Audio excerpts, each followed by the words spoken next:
Here, you find yourself in a boundless sea of black. Or is it there? Are you anywhere? Take a look around. What do you see?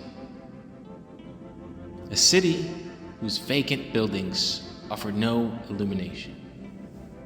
A city whose streets express only silence and stillness.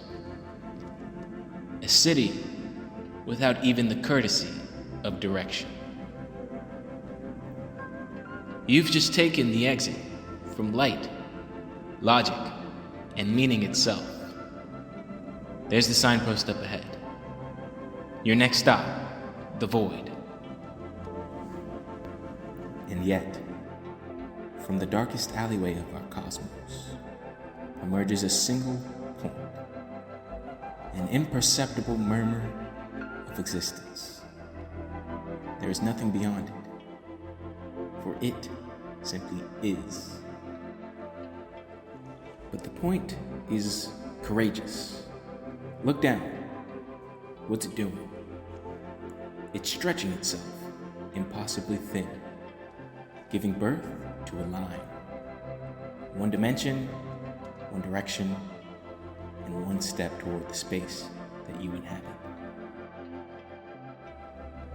Now, with urgency, the line drifts outward, painting a surface. Alongside the length of the line, a second dimension of width has been attached. The product of these two dimensions is the sheet that lies beneath your feet. A 2D plane, the birthplace of shape.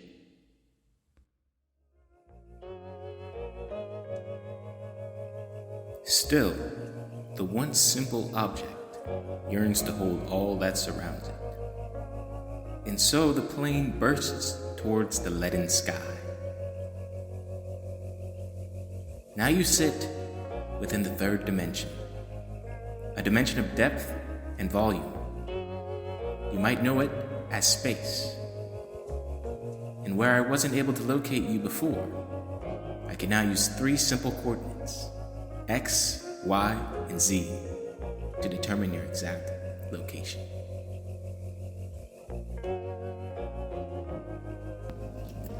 So now we must have the complete picture of space, right? Well, our friend Einstein would say that we've missed a critical step. Time. Without time, this experience would amount to a single frame. Time is how we measure change. The concept is difficult to understand from this perspective. So please permit me to liberate you from this theoretical prison.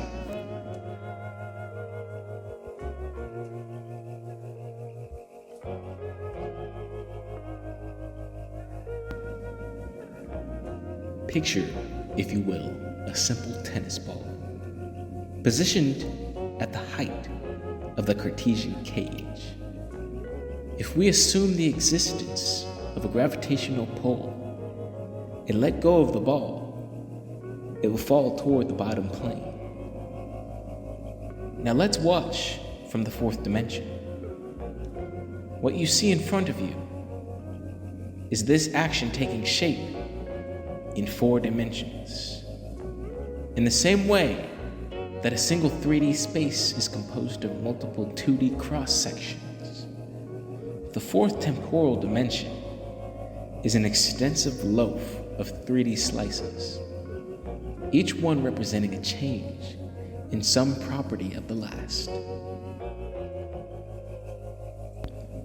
Notice the momentum of time.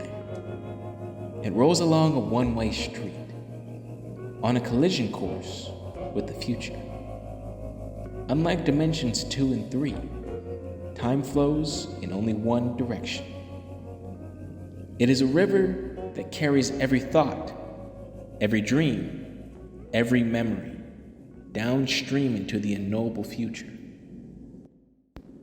And though our 3-dimensional minds struggle to perceive it, time is woven inextricably into all other dimensions, forming the tapestry Einstein referred to as space-time. So remember, you were not a mere resident of space.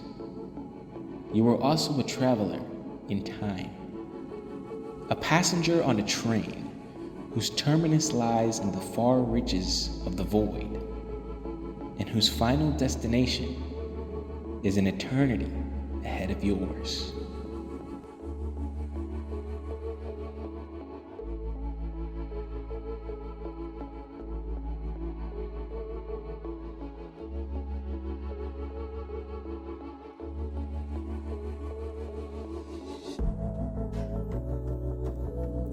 Now we'll defy the rules of this cosmic railway, running the train backward through time, back to the smallest station on the line.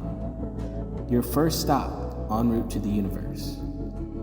The Planck scale, the most infinitesimal scale of our universe. It is composed of a few key units. The first being the Planck length, represented by the line that lies before you, measuring in at 10 to the power of negative 35 meters, the smallest measure of distance known to be possible. To your right is the Planck time, who ticks along every 10 to the power of negative 44 seconds. It is the time it takes for light to travel one Planck length. Take another right, and you'll find the Planck mass, a little bit larger than the other measures at 10 to the power of negative 8 kilograms.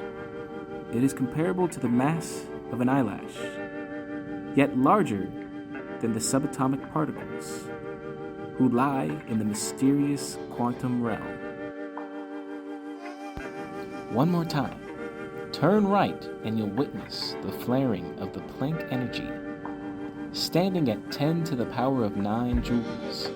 It is a near reciprocal of the Planck mass that represents the highest possible concentration of energy in the universe.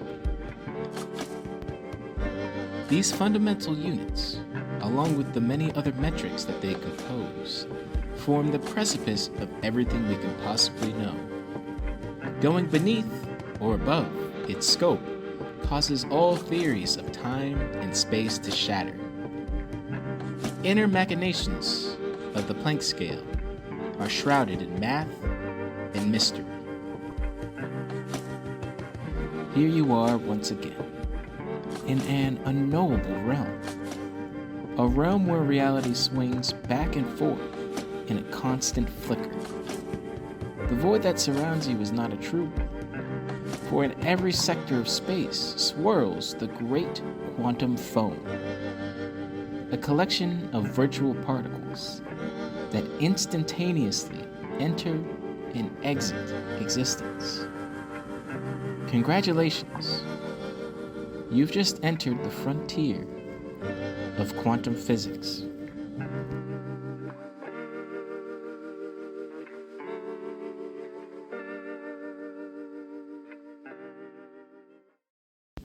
As the faux particles return to the depths of reality, you might be wondering, where exactly did they emerge from?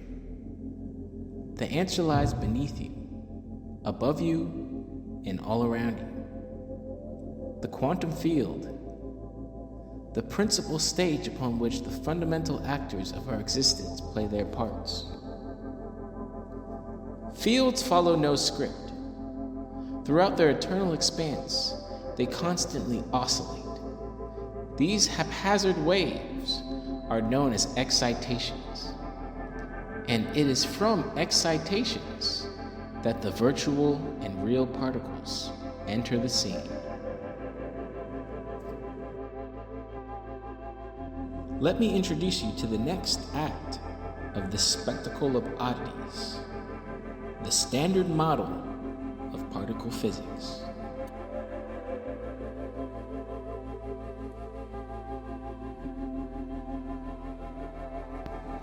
Each of the 17 particles in front of you are referred to as quanta. the most minute messengers of all physical properties in the universe. Look inside any of them, and you'll find nothing. How mysterious. The Standard Model is split into two distinct groups. The bosons serve as the mediators of all fundamental forces and interactions. They are composed of one scalar boson and four gauge bosons. The fermions line the outer ring. They are split into two groups of six, the leptons and the quarks. Both groups are the preliminary building blocks of all matter in the universe. Let us build our way up, starting with the Higgs boson, the world-famous quantum of the Higgs field. For the longest time, the Higgs field was assumed to be interacting with and giving particles mass, and the discovery of the Higgs boson confirmed its existence. The particle itself doesn't have much time to shine, for as soon as it materializes, it decays, spitting out two other bosons. The Z and W bosons are the masters of the weak force, the force responsible for radioactive decay. On the opposite end is the gluon, who orchestrates the strong force, the force that binds all quarks together. What's that dancing around you? Why, it's the photon, the particle of light, and the intermediary of the electromagnetic force.